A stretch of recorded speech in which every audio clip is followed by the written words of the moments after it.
I'm actually going to jump off and still get started. You don't need me. All right, we are live. Good evening, we're live now. THCW Facebook page. Thank you for joining us. We want to welcome you to the Hill Country Happy Hour. We are doing this every Thursday night at 6 o'clock with a different group of THCW and Texas wine industry members. And we will be talking about different topics, a variety of topics, for the next few weeks, possibly months. This has gone really well, so we might continue this, but after we all get out of lockdown. So we just wanted to welcome you tonight and remind you that you can find some resources on the THCW Facebook page and the website, which is texaswinetrail.com, on how you can connect with all of our member wineries right now, curbside shipping deals, wine deals, delivery, all kinds of ways, virtual tastings, virtual events. So we just encourage you to check that out. Check out all of our wineries, virtual tastings, and different things that they're doing to connect with you directly. So now I would like to introduce Jim and Karen Johnson from the formerly known winery as Alamosa Wine Cellars, and they are going to take this away with this great group of THCW founders. Well, thank you, January, and welcome to everybody. Some old friends for the first time in a long time tonight. Young friends. No, Right. all One of the first thing we wanted to do was get to the wine. My goodness. Yeah, Absolutely. we're interested in knowing what you're drinking tonight. We have started off with a 2011 THCW.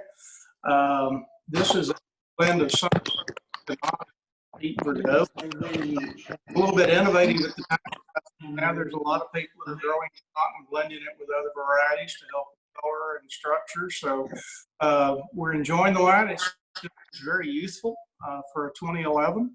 Of course, it being a drought year, it was a small crop. It was an early harvest, and it preserved acidity. So drink it. Here's to you. Salute. And what do you have? You want us to speak next? Who's next? Yeah, Ed and Susan. Go ahead. Okay. So you got the Chardonnay. So I got. We've each got our his and hers. We So got the his and hers here, and I am having a bottle of our. Well, part of the bottle anyway of our Vineyards Chardonnay, 2018. It's full of apple, pear, and a nice crisp acidity, and a real crowd pleaser. The bad news is we're just about running out of it. The good news is we're going to bottle the next one real soon. and this is the unoaked Chardonnay compared to our more old world style, which is the we call the Terroir Reflection. I've got a glass of Tempranillo. This is the 17 Tempranillo Salt Lick Vineyards. We, of course, have been making wine since they first started producing, I guess about 12 or 15 years ago. And that's the reason we built our second location at Driftwood, Texas. This just took a 91 from James Suckling. And its big brother, the Xterra Tempranillo, just took a 93 from James Suckling. So it's a yummy wine full of blueberries and cherries and plums and very soft tannins, but good structure. Great. Come by and we'll share a glass. Oh yeah. Okay. Gilstrap, y'all are next. I'm going in order and you show up on my screen. So tell us what you're doing tonight. We're only having our 2014 Sangiovese. And Right. Since our soil's exactly Tuscany, we should get a nice flavor out of it, right? So it's only won multiple awards, and we really enjoy this wine with almost anything, especially our pasta dishes. Cool. It was the best of show at Lone Star and gold medal. Good job. Congratulations. Cool. I love that one. Richard, tell us what you have. 2017 Cabernet from the Canada Vineyard. Gosh, the last 3 nights they have been burning hay bales and sacks of old cuttings all around their vineyard. They've had terrible freeze the last 3 mornings, but I think they've dodged it. I got a note from Dwayne this morning that about 4:30 the wind went around to the south, and the temperature started to rise, and Brenda went back to bed. And after great. 2.5 sleepless nights. So it's a wonderful vineyard. It's the worst looking soil in Texas, basically clay and big rocks. First time I was there, I was looking at it, I was just smiling, and Brenda Canada said, I know what you're thinking, but nobody would ever put a row crop on that site. And but it's been a great source of Cabernet for us. We've loved the wine we've made from there. Great. That sounds good. We've all been worried about the High Plains people. Yeah. And Yeah. other Well, ones. they had the Halloween freeze with a lot of bud damage, as you all know, and then the last couple of nights flirting with the high 20s. But I think they're going to be okay. Jet was good last night, and the Canadas are okay, and I don't know about the other Newsoms, so I just haven't heard about them. That's where we are. Those temperatures start dropping. Gill, Yeah. how are you, Gill? Hey, How tell are me y'all? what you're drinking. I've got 2017 Tempranillo. It's as best I can remember the way El Guapo used to be. Good job. It's a very lovely wine. It got reserve class champion in Houston, and unfortunately we're about out of it. Oh. But since we're on Dolomite friendly soils, we've got a unique soil position that we get a little bit more minerality in our wines. Right. I think that because I know everybody, that some of our audience might not know everybody. So we're going to go back and talk about where we are located and so forth. John, you were telling us before we went on air about that beautiful wine you're drinking. You want to tell us about it again? Absolutely. I didn't make this wine. I didn't grow this wine, but I did buy this wine. And it was one of my first purchases as a wine drinker in my early 20s. I visited a small up-and-coming winery called Becker Vineyards. Oh my gosh! in the mid It never made 90s, and I absolutely fell in love, Dr. B, with your Barberas that you were making. Isn't that good? Oh boy! Oh my yes. goodness! It literally, at the time, I had no aspirations of being in the wine business, but I was new to wine consuming. I grew up in a household where we had some Spanish and European background, so I drank wine as a kid, but I wouldn't consider myself a connoisseur. And I absolutely fell in love with your Barbera and your Malbec at around 21, 22 years old. Wow. And I figured tonight, since we put this together to pay homage to you guys that all founded this great organization, I'd open this 20+ year bottle of Barbera open. And Dr. B, I got to tell you, it's tasting really great. The acid's held together. You're making my day. It's so kind of you. I wish I had some. I don't think this one's available. It's all gone. I don't know Dr. B's cellar, but I would guess that they probably have sold out of this long ago. I think so. I bought a case, and this is the very last bottle that I have, Dr. B. And so I opened it tonight for all you founders. And I got to tell you, it's held up beautifully. Wonderful. Great. I want to go back to Gill. Yes. Tell us where Pillar Bluff is. And the other thing I want you to do is tell us what you're doing to make sure your customers still have access to your wines. You got anything special going on? Well, we are in Lampasas, Texas, and between you and Alamosa and the Gilstraps at the Texas Hills, I think we were about wine 45, 46, and 47 in the state. Probably. Real close. I have enjoyed the company and the honor of your friendships over the last few years. And what we're trying to do in maintaining social distancing and stuff like that is we're basically, since a small winery, 10 people is a busy tasting room for us. So we're doing brick oven pizzas every Sunday. And if we get too many people in, we send them out in the pavilion. So far, you know, we've been Aren't we glad we live in the rural areas? Yeah, right. Yeah. Having a good time. Good. Gary and Kathy, Gilstrap, Texas Hills Vineyard. Tell us what y'all are doing to keep your. Well, I've got two valiant employees that work, and I don't. So I'm going to let one of the valiant employees tell you what they do. That is. Camille and I are down at the winery every day from noon to 4.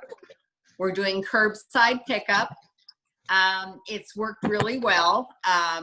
We just have a sign that says, call us when you get here, and they call, and then we bring the wine up, you know, whatever they want. We've done several specials, and we've got a lot of loyal customers, which we really, really love. Great. Yes. You can, yeah, that's great to be able to keep the wine going out. I know people appreciate. And Ed, I know y'all got 2 places. Are you doing things both places, or? We're doing the curbside. You know, that's really And special deliveries. special deliveries. Yeah. And we've had, well, you say success is nothing like an open tasting room, but you know, it's helped brought the. We pay the electric bill, don't we? You said what? Pay the electric bill. Well, you know, we're so fortunate to have, we've got 3 managers at Driftwood, the new location. Of course, we've still got our full staff, and they've been so busy at Tao bottling. I mean, the warehouse is as full as it's ever been, so we're in good shape there, but they've been incredibly busy, and we haven't had to lay anybody off there. And we simply let our part-timers go, because without being able to do tableside tastings and all the events we do at Driftwood, we couldn't. Right. Well, we just got our PPP from the government, so we're happy. Oh, you did? Yeah, we can now pay our salaried employees all their back pay and everything. Great. All of our salaried ones, and I'll tell you, bless their hearts, they're having fun. They're doing you know, videos and Facebook posts, and taking care of the wine club members, because they're picking up now. So I mean, they just take turns. There are 3 of them, and they run out the door as soon as they buzz them and tell them they're there. And I heard one of them on the phone today and said, "I can't just sit on the patio and enjoy a bottle." Daniel said, "No, but soon, hopefully soon." But so we're going to have a giant party. I think within a couple of weeks. I think our governor's going to open things. I think he's ready to go. Well, we'll know tomorrow afternoon. We're always right. Ed's always pushing the pencil on the books, and I'm always just available by cell phone or email. But I mean, we've got great managers both locations, so they don't need us to get in their way. And of course, our fabulous winemaker Sergio, he's staying incredibly busy. Oh, I bet. We're blessed. Thank you, Lord. Richard, tell us how your Becker Vineyard locations are doing and what they're doing. You know, gosh, we closed both of our tasting rooms, the one in town and the one at the winery, and that's half of our income. And we have 70 employees, 32 full time, and so it's so far we do have a reasonable presence in the retail market. That's been good. But our son Joe said, "Why don't we do virtual tastings? Why don't we offer to our online and Facebook, you know, 3 bottles of wine a week. We'll ship you 3 bottles of wine. All of them will have won gold or double gold in San Francisco. And we'll do, and we'll have a virtual tasting. So on Monday, Wednesday, and Friday at 5:30 for the last, and tomorrow night will be our ninth bottle. We do a tasting with our winemaker and with one of us, and maybe somebody from one of our growers or one of the chefs. Tom and Lisa Perini were on last week, and that's been just terrific for us. And it allows us to keep everybody salaried. That's all of our permanent employees, and I think that's really my goal, is to try to keep all of them up and running. And they're doing all kinds of other things. They're suckering in the vineyard. They're painting things, fixing things. We're bottling a lot of wine for the retail market. So the place is for a place that's locked down, it's pretty busy. And that's what we're doing for the moment. But my grandson said, he calls me Richard, not Grandpa. He said, Richard, how about a virtual hug? And he put his shoulders down. And so we did that. But it's so far our heads above water. And but this is tough, and it's not going to get easier, I can tell you. Right. Alas. Yeah. Well, it's great that you're finding ways to still stay in contact with your customers and your fans, and I know they're great. It's great to find them on the shelf in the grocery store or wine shops, and thank goodness they're letting them stay open. So that's wonderful. One of the main reasons that we're here today is to talk about the start of the Texas Hill Country wineries. And it really all revolved around trying to get people to even know that there were such a thing as wineries in the Hill Country. And certainly they knew a few. Ed and Susan have always had a big presence, but there were so many new ones, and people just didn't realize we were out there. And I know that sounds strange to people that go to down 290 now, or up almost anywhere in Texas now, and you find these wonderful wineries, and there's so many. But there was a time when it was like nobody really knew about it. So it was a big project trying to get some people to come out and visit us. And so I know that I dug up a bunch of stuff when I was thinking about this, and there were some. I even found this little guide, and it's called Texas Hill Country Winery Guide, and our good friend Trish Williams designed it. So a whole bunch of people involved in putting it together, apparently. But it's got a bunch of wineries on here. Well, there's not a bunch, there's 8. That was a bunch back then. That was a bunch. Listen, it was more than 3, which is what it was when we started. Right. So Fall Creek, Bell Mountain, Grape Creek, and Sister Creek. And of course, they're the most recent ones that have been, on our wine trail. But Alamo Farms was one of them. It's right outside of San Antonio. Hill Country Cellars was also one of the founding members. Yeah, they were the first one. And Slaughter Left, which was Jim's first winemaking position in Texas, was there at Slaughter Left, which, and of course, it was no longer in business. And then Herd and Alice Vineyard was south of Fredericksburg. I think a lot of people saw the vineyard there for a long, long time, but they were in business at this time. And best I can see that these are they have labels, and they're 91s, and I think there's a 90 in here. So this is early 90s.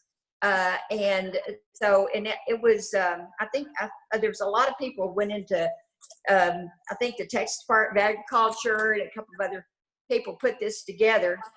And that, I know it has a little map and everything. So I don't see anything about group events, but they did mention some individual events.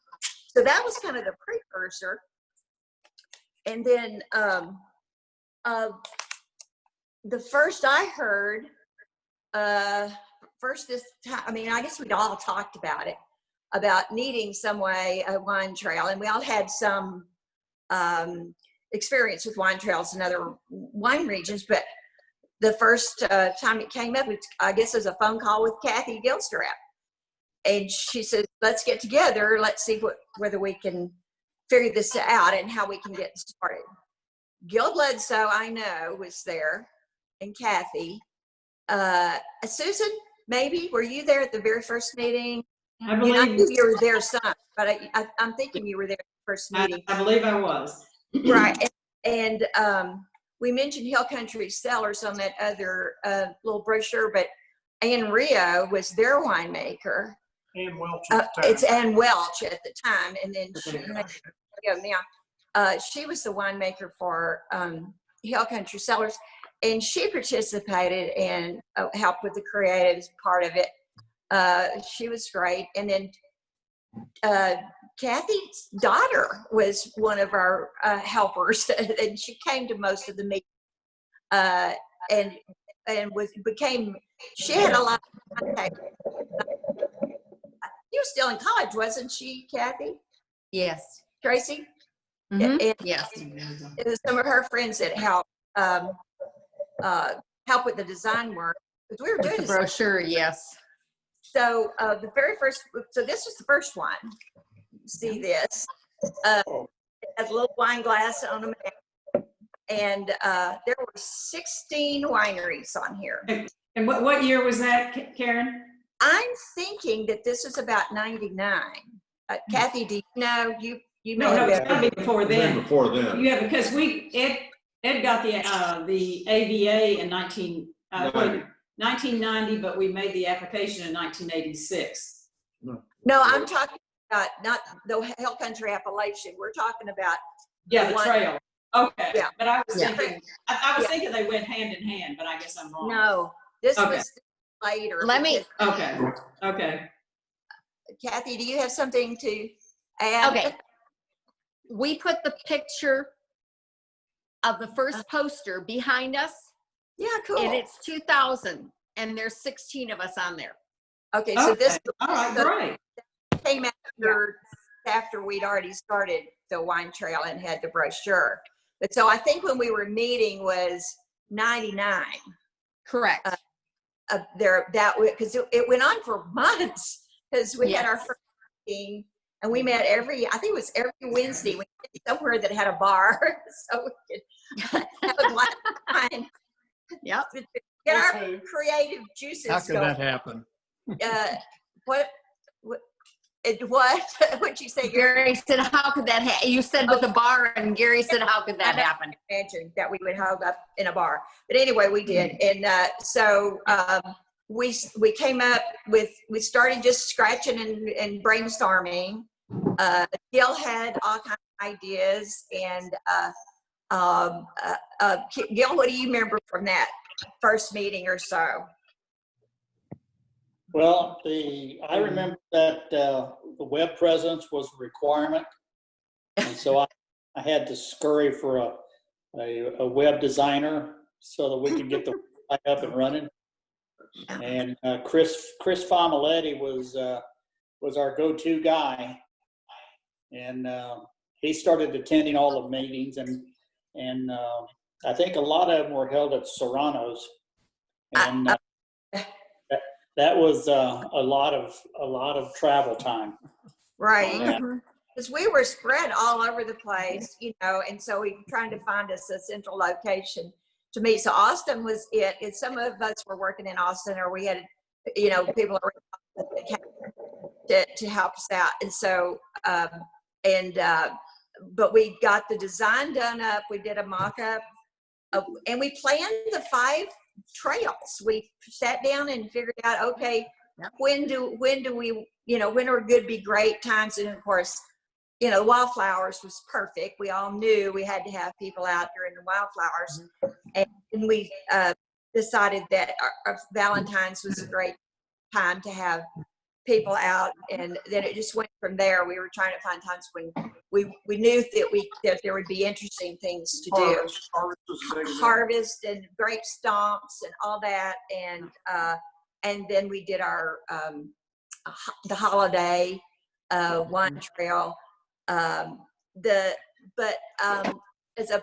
going to jump back one probably a year or two, because Becker and Great Creek, you'll have to jump in here, Richard, did a wine trail, a wild wine and wildflower wine trail. I found a clipping of it that I had kept that was in the paper. Of course, we always loved to get it published in the paper, because it was just great.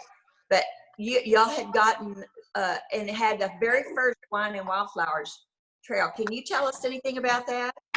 Well, it was just an idea that there wasn't a lot of traffic at our winery in 95.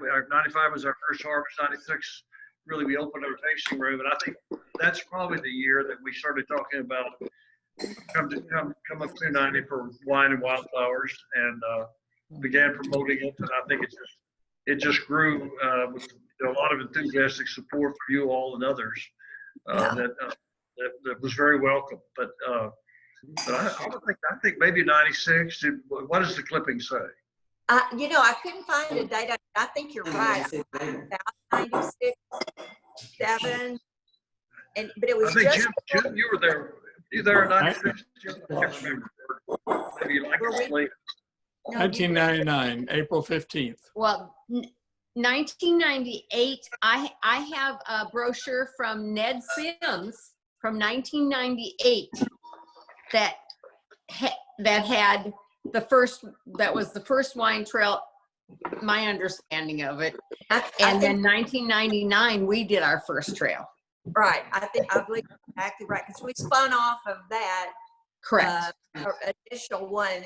We the name Wine and Wildflowers Trail. And that was the Wine and Wildflowers Trail, and it was on April 15th of 1999. And that was our first trail. I think we just had to float that idea, but I don't think it was, organized in any way other than just communication with the local newspapers in Austin and San Antonio. Right. That's my. We weren't official like you guys, so Right. Well, it was by that time there started to be some more of us. And, yeah, that's right. So I'm going to read all these that were on the original ones and talk about the ones that are not present tonight. It would be great to have all of these people, but I'm going to just do it alphabetically the way it is. Because Alamosa Wine Cellars was first in the list, and then Becker at Stonewall, and then Cana Cellars Winery in Vineyard, and that was out off Fitzhugh Road off 290. And that was the Turners that owned that. And they were just owned it for the very first brochure. It was short-lived, but they had their own little vineyard there, but they weren't on the second brochure. They were only on the first one. Chisholm Trail, which is still out there, just going out on the west side of Fredericksburg. Has anybody know anything about Chisholm Trail? Talked to Paula not too long ago. She's doing great. They're still going strong. Good. So that's one that she has such a cute Western theme that goes in all of her bottles. So cute. Yes. Comfort Cellars was in Comfort. Yeah. And Kathy, I'm calling on you or somebody else at this time. I was trying to think of it's Kathy, and I don't remember the last name. I can't remember her last name either, but yeah, she finally closed. But her claim to fame was the jalapeno Chardonnay or something. Remember that? Yes. I think she did. Yes. Yeah. She was always doing some different things, and yes.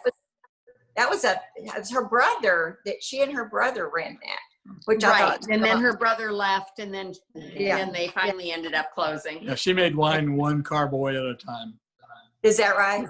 Yeah, Dry sweet Clement- girl. Dry Clement Creek is another one.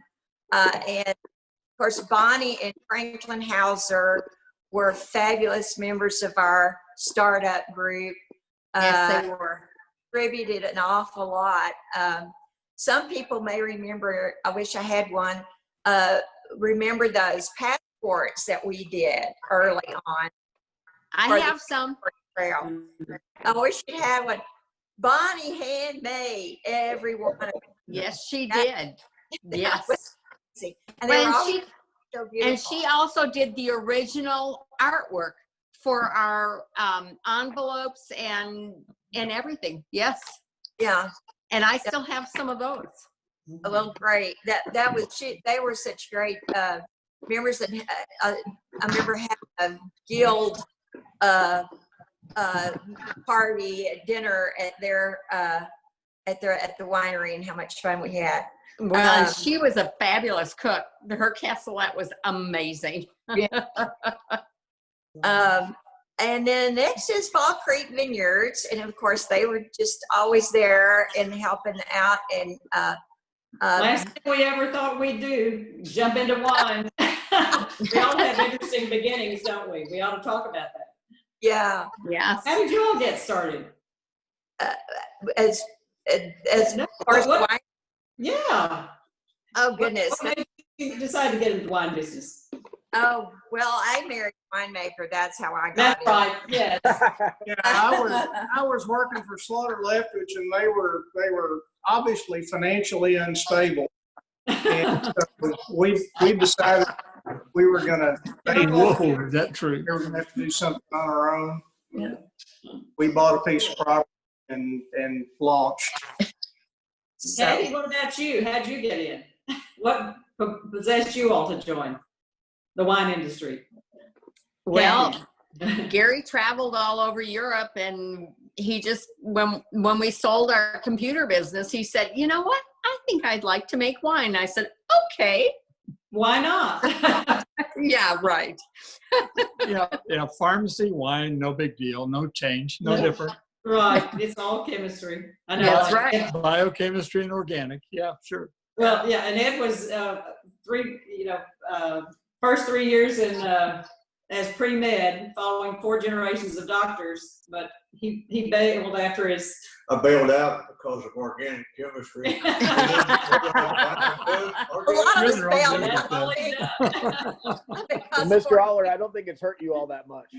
Well, you know, Well, he used his law degree a lot more to write these early Yeah. laws for the industry. you know, a lot of the other things helped along Yeah. the way, but it was certainly, I didn't flunk it, but I sure didn't like it. But it was, I didn't like it was a real, organic was a real come down in college. Put it Hey, that way. Karen, do you mind if I ask a question real quick to everybody? Go ahead. Thank you. So I've been asked many times, and I have a hard time answering this one, but I would love to pose this question to everybody one by one on the panel. What was your aha moment when you really felt stable or convinced you were doing the right thing by making Texas wine? Well, I will answer for us that when you're in your 20s and just out of UT, he was just out a couple of years from law school, and he decided to go to France to look at some of the French breed of cattle. And I said, we were interested in wine. I said, why don't we take time this trip to see the wine regions? I'll tell you, this is the last thing we ever thought we would do. But at that age, you don't ever think about, are you insecure or are things going well? You just are enthusiastic. Young people love a challenge. And you just keep barreling on. I can't ever, we were always too busy to think about. And we were just trying to build on one little success after another. And we had so many good people, starting with Andre Chelchev, to get us on the right track. I think rather than aha moments, there was a whole bunch of smaller aha moments leading up to the present. We had people drive up to the fence when we were planting grapevines, and you can't do that here. I mean, it was from that. And then, you can't make, wine. And then you can't make decent wine. We went through the whole trip. And when we finally got to the point that, the dream that we originally had was, I can remember where I was in Burgundy, and there were other regions that looked more like Texas than the Burgundy region. But I remember, wouldn't it be great if we could get this industry established back in Texas? And I remember Susan saying, surely if it was possible, someone would have done it. But when we got home, we found out, of course, the Spaniards had done it on the Rio Grande 100 years before, up near El Paso, 100 years before the California. And, I guess when you're that young, you're willing to give anything a try. But we've seen, what happened over the years. And in the back of our minds was that dream that we can put Texas on the world map. And, since we made a fundamental decision that several, especially getting Sergio here, that's really been our goal, is put Texas on the world map.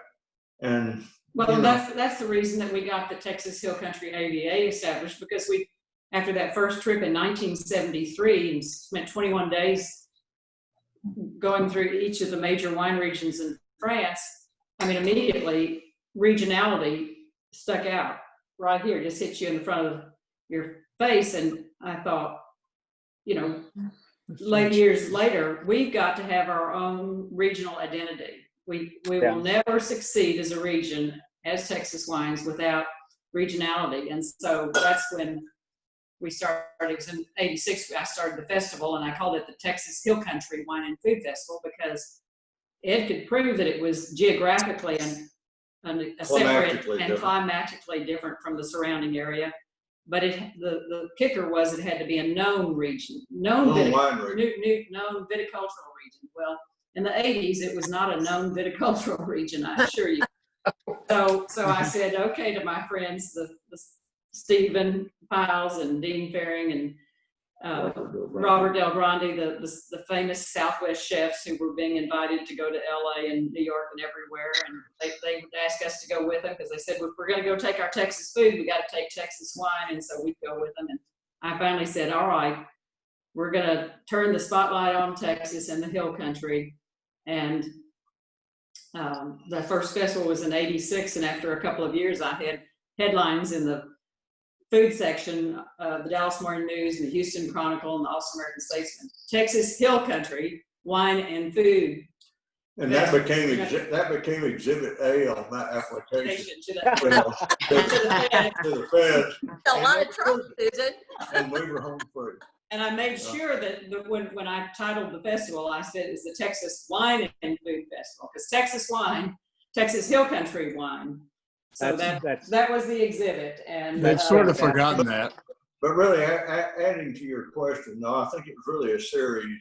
And each time we, we feel like we're just, and many people say, hey, you're already there.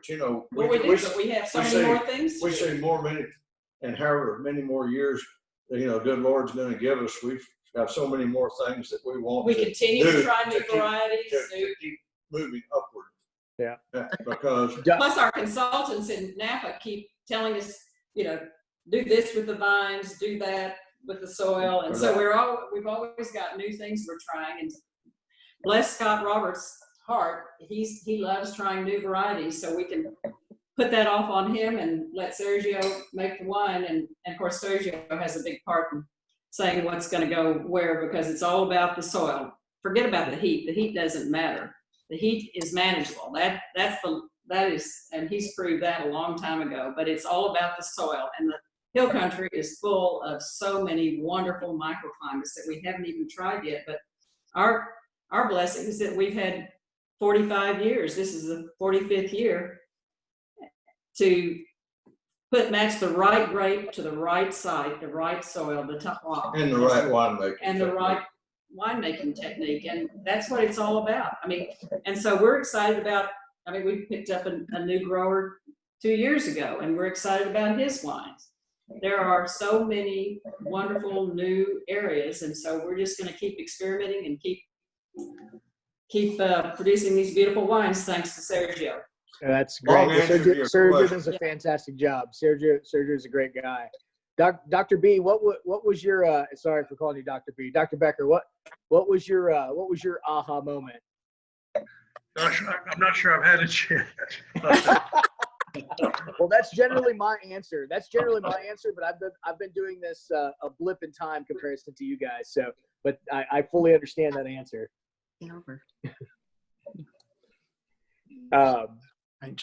Anybody else have a distinctive aha moment that made them excited about what we all do, or feel like they were doing something right? I want Jim to tell his coming back to Texas to be winemaker from when he was in California. Oh, okay. Well, yeah, I had an aha moment, but it kind of preceded the one he's talking about. One of those oil field contractions in Houston, I wound up getting a part-time job at a little place in Houston called Wine America.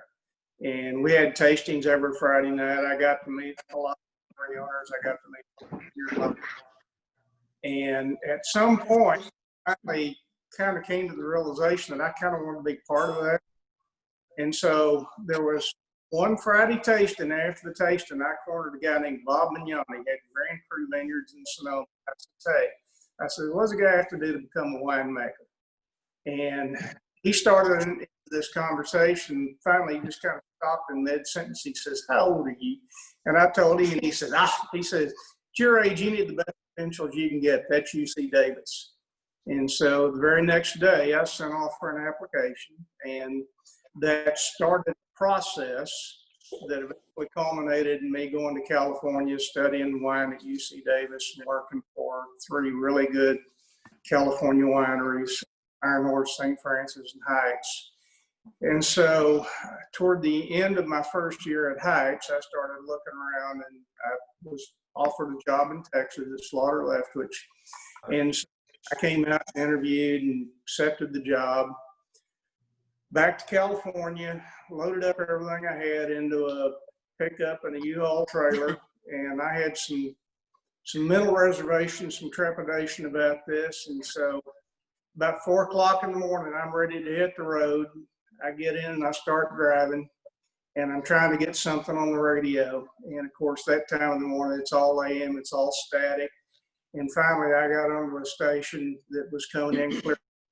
And the very first song they played was Boogie Back to Texas. Right. And I said, that is a message from God. I love that story. He told you the right thing. Yeah. That's great. That's a great story.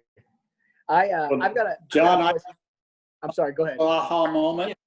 Yeah, go ahead. My little aha moment was the day that we got back, or I got back from Iraq with 4th Infantry Division, and Peggy had been doing the winemaking for 9 months, and we went and entered her Chardonnay, and got a double gold medal in Wines of the South competition.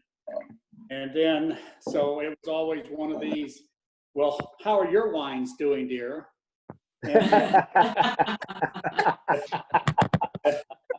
the following year, our Bordeaux blend got a gold medal in the Texas International. And so I got to go, my wines are doing just fine, dear. And thank you.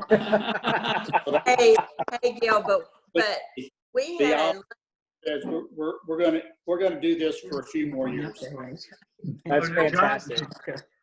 I want to tell Gill that we had many fun hours sending from people that were at our winery, and we'd say, be sure you go by Pillar Bluff and ask to taste Peggy's Chardonnay.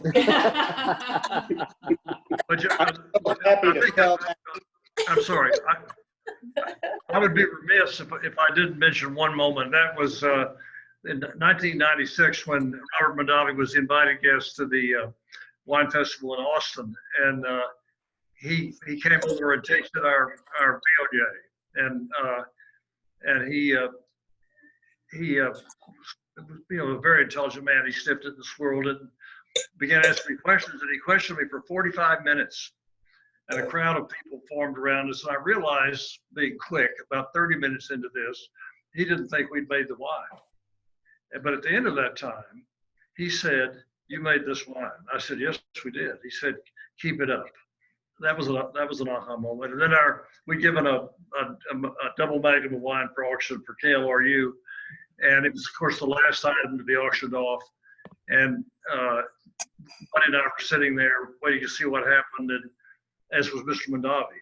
And then and he didn't make a move until our bottle came up, and he bought it at auction. And the next morning in the Austin American Statesman, there's a picture of Robert Mondavi holding our bottle of wine. I'd have to say that was clearly an aha moment. That was. And the other is I've been working with John Leahy, who's just a phenomenal winemaker. He's won 30 gold and double gold medals in San Francisco in the last 4 years. I mean, what an incredible thing for us. So I think to establish our wine, it has to be in the context of blind judge, kind of like the parish tasting. Have California judges tasting our wine against the other wines in the world, tasting them blind, and giving us recognition. I think that's how this really works. And, so those are the really true aha moments for me. That's great. I love that you guys, I mean, being a winemaker in the trenches and now again a winery owner, I love that you guys pay homage to your winemakers that work so hard for you guys, and I appreciate that. You guys have great folks, all of y'all that have helped y'all through the years, and including your wife, Gill, is making the wines really well. Well, the wines are made in the vineyard, and that's not just, those are not empty words, that the wines are made in the vineyard. But I'll tell you what, you got to have, our winemaker, Sergio, is in the vineyard all year round. He visits every single site, and he is working hand in hand with the people that are tending to those vines. So the winemaker's got a big job. It's not just sitting in a lab or sitting in the cellar or whatever. He is just full time, all time. But I think the thing, I think you all probably all know Sergio, who's he's like a member of the family. But he made this statement one day, and he's a very humble man, but it might not sound that way. But he said, "I didn't come here to make great Texas wines. I came here to make great wines that just happen to be from Texas." Good. And I said, "You're hired." And he has 5 children and a beautiful wife, and they are all natural citizens now. We've worked 8 years to get them all. So he's a very proud Texan. Great. One of the things that we like to talk about is that the older, us old guys are more complex and have more body. How many vineyards have old vines? And we are one of the vineyards that have old vines. I mean, our vineyard was planted in 1994. So therefore, how many old vineyards do you find? So our wines are starting to be more complex with more body. And if I had to say an aha moment, I would say we have a friend in Tuscany named Paolo De Marchi. Paolo is in between Florence and Siena. In San Donato. We've got his soil sample and we've got our soil sample. You lay them side by side, there's not any difference. I mean, our soil is exactly Tuscany. So yeah, we're a little bit more, we've got a little bit hotter. Yes. We've got a little bit, we irrigate, they don't, but you know what? Our product is tasting the same. And that's why we like our Sangiovese. It's going to be just like a Chianti, and it is really producing a nice product. So our aha moment was when we met Paulo in 1992. I've got him on videotape telling me, Gary, when you do Sangiovese, use neutral barrels. So guess what? We use neutral barrels when we do Sangiovese. Anyway, that's kind of our moment. And we're helping the wineries in Texas get together and form a trail that is called the Texas Hill Country Wine Trail. Thank you very much. I'd just like to add one thing to what you're saying, but which is so true. Totally agree with everything you just said. It's soil and climate, and how many of us have heard for so long, hey, it's too hot to grow grapes here. We're, I won't say we're sick of that. The thing is, we just sort of shake our heads. Sergio was pointed out to us, with something we already knew. He says, where do you think Vitis vinifera came from? And whether you want to look at it biblically or whether you want to look at it the historians, they came up with the same answer. They come up where Iraq, Iran, and Turkey come together. That's where they were born. And in case people don't know, it's a little bit hotter there than it is in Texas. Yes, it is. And what really gives them the adaptability is what Sergio pointed out to us early on. Is yes, they go to the Greeks, the Romans took them to the east, and then wines were made in cooler climates, and so everybody says, oh, you have to be in a cooler climate. No, you don't. And then when in the cooler climates, when it got hot, then the grapes suffered. Grapes had the heat shock gene, which he pointed out to us, and he said Texas has no problem with that because we get the heat shock gene kicks in early on, since we have late spring. And so we're really immune from that. He said, the people don't realize it. He said, what I found when I got here is people using cold weather winemaking techniques on hot weather grapes and getting mixed results. And he said, let's see what's happened when you use the right techniques. And all of a sudden, it's a game changer. But be that as it may, the climate is so important. The soil is so important. We've got every kind of soil known to mankind somewhere in Texas, and most of them in the hill country. If you look at the geology, it's just not too hot here. And so we can put our Texas hill country on the world map. And I think all of us are doing that in our own respective ways. And we have to encourage everyone in this industry to do the same, because, a lot of people don't believe that yet. But yet, if we say we win one pallet at a time, because somebody may have had a bottle sometime that wasn't quite as good as it should have been, and so that's their impression. That's the big problem, is that we've got to bring the whole industry up and have a lot more consistency. When you guys make a great wine, I'm just tickled to death. I'm not competing with y'all. I'm competing with we compete with ourselves to try to put Texas on the world map. I want us all to do this well, so that, Texas crowds out these other states. And one of these days, we're getting there. We got to hang around a little while longer. I think we missed, I want to get back to the Texas Hill Country wine map instead of just the world map. I love to hear all these stories about the beginnars from everybody and about what we've learned. I mean, it has been amazing. Going back to, I've had our original map out, and I've stopped, I think, I guess I stopped at Fall Creek. And I want to go on to the rest of the founders. Fredericksburg Winery down in town, Fredericksburg, still blowing and going and making good wines there. And that Switzer family has been involved in that for, that's been going on. They were making wine, they made wine a couple of different places before they landed in Fredericksburg. But that's been a great thing for them. Been 3 families running that for a long time, and certainly have their great personalities. Great Creek Vineyards. At the time we did this, the Simses owned it. It was Ned Sims. And this is a story Kathy, I think, will appreciate. Ned was one that was kind of hard to convince that he needed to join up with the wine trail. Yes, he was.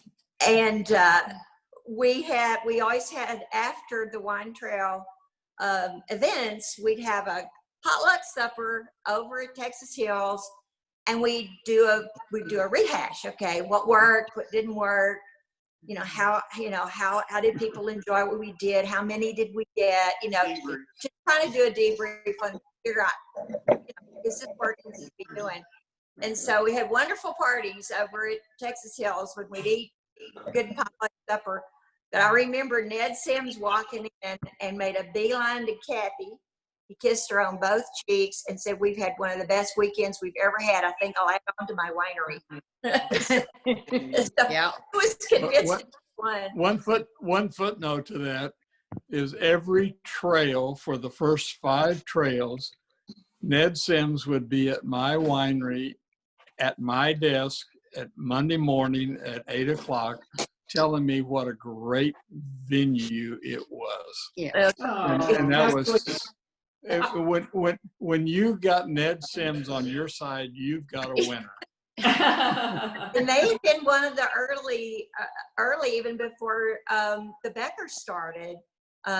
Great Creek was out there. I think he was kind of a mentor, wasn't he, Richard, to get you started? Oh, gosh, yeah. All of it was really started by Penny and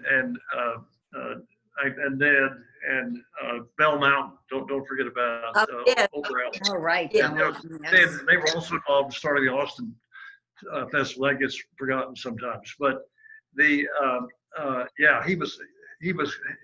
did. One great story was that we finished our wine. We built and we were getting ready to bottle our first wine, and Ned said, "Great, but you don't have anything to sell right now. What are you going to do?" And he said, "Why don't you call the guys out at Yano and see if you get some Sauvignon Blanc from them," and which we did. And of course, we had credited them, but that allowed us to have wine to sell in our tasting when we first opened. We had some Muscat Canelli, we had some Sauvignon Blanc from West Texas, and we had some Cabernet Franc from our vineyard. But all of that as a result of Ned's kind of, there was never any question about where you stood with Ned Sims. Yeah. No, he was black and white. He didn't spend a lot of time complimenting me. One of my favorites. He was quick to straighten me out. Yeah, I loved him. Yeah, they were. Too. The Hill Country Cellars was the other. We mentioned them earlier. They were in Cedar Park, and Ann Rio, Ann Welch Rio is one of our collaborators on getting all this stuff going. And then McReynolds, and I'm thinking Maureen Reynolds may have been part of our group too. Kathy, she came to a few of those meetings, I believe. She did some, yes, she helped a little, yes. Yeah. And then, of course, Pillar Bluff Winery, Gill, he was a real driver there. And like you said, we all had to make sure we had websites and email. That was also new back then. It was so different from driving a helicopter. Yeah. Just a touch, but the thing that I remember most was we had a unified desire to get more customers in everybody's tasting room during that session. Great comment, Gill. It was all about getting the customers into the tasting rooms. Yes, sir. Right. Yes, sir. That was it. The next one on here is Sister Creek Vineyards down at Sister Dale. The Friesenhans were the owner, and I think Danny Hernandez is still a winemaker there. Yes, Danny is still there. Dale bottled there today. Did he? Well, yes, great. he did. Yeah, I remember that there were a lot of people left to go down to Sister Creek, and Danny was a great winemaker. They were a great inspiration in starting the wine trail, because whenever we started, there was Sister Creek, there was Grape Creek, and we all shared things together, Right. knowledge together, and but not marketing. So when we started the wine trail, it was all about, let's do something to get some marketing going. Right. Yeah, and that was, you bring that up about working together, and a lot of people would say to me about your competition down the road or something, and we always stopped them and said, no, these are our colleagues. We're all in this together. That's We right. did do a lot of collegial stuff, which made it so much more fun for us and also for our customers, I think, because there was all kind of jokes going back and forth and asking, every once in a while, it was Gary would send somebody up to us to ask about wanted to taste our Mustang grape Muscadine wine. I said to disabuse them of the fact that we didn't make Mustang grapes. One of our most fun things to do was to have people come in and they would taste our wines and then we'd say, where are you going next? Which direction? And we would tell them, you know what? Go to, and we would give them the next vineyard on that direction that they were going. It didn't matter to us if they made great wine or not so good wine. It didn't matter. It was all about what direction are you going? These are our people. These are people we work with. And the next one is Spicewood Vineyards. And Ed Madeline. The original owners. Yeah. Can you tell us about that? Well, Ed Madeline were the original owners of Spicewood Vineyards. Not too long ago, Ed and Madeline stopped in. They sold their vineyard to Ron Yates, and he's doing a tremendous job, but they're still going and they're loving their lives and having a good time. And they still live out there by the vineyard too. Yes, they do. Yes.